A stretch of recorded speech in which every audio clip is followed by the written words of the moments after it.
ये 604 से लिखा है और ये 605 से। कोशिश ये करें कि अपनी प्रैक्टिस कंटिन्यू रखें। अगर आप लोग प्रैक्टिस कर रहे हैं, राइटिंग सीख रहे हैं, तो आप लोग 605 से लिखें। लेकिन अगर आप पेपर लिख रहे हैं तो पेपर में जो क्वेश्चन है वो आप लोग 604 से लिखेंगे। वो इसलिए कि आपकी राइटिंग मेंटेन हो जाएगी और आप लोग स्पीड से। अस्सलाम वालेकुम, उम्मीद है सब खैरियत से होंगे। जैसे कि आप जानते हैं कि इस चैनल पे हम स्टूडेंट्स के लिए वीडियोस पोस्ट करते हैं, ना कि कैलीग्राफर्स के लिए।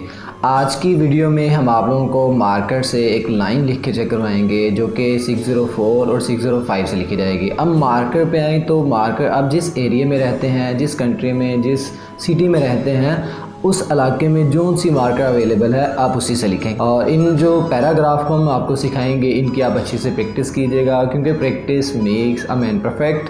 परफेक्ट तो हो जाता है लेकिन उससे परफेक्ट करने में वक्त लगता है, टाइम लगता है। चीज़ें जिस चीज़ को हम टाइम देते हैं वो चीज़ हमें आउटपुट भी दे रही होती है। तो आज की वीडियो में हमने अपना पैराग्राफ लिखना है। चलें जी, शुरू करते हैं।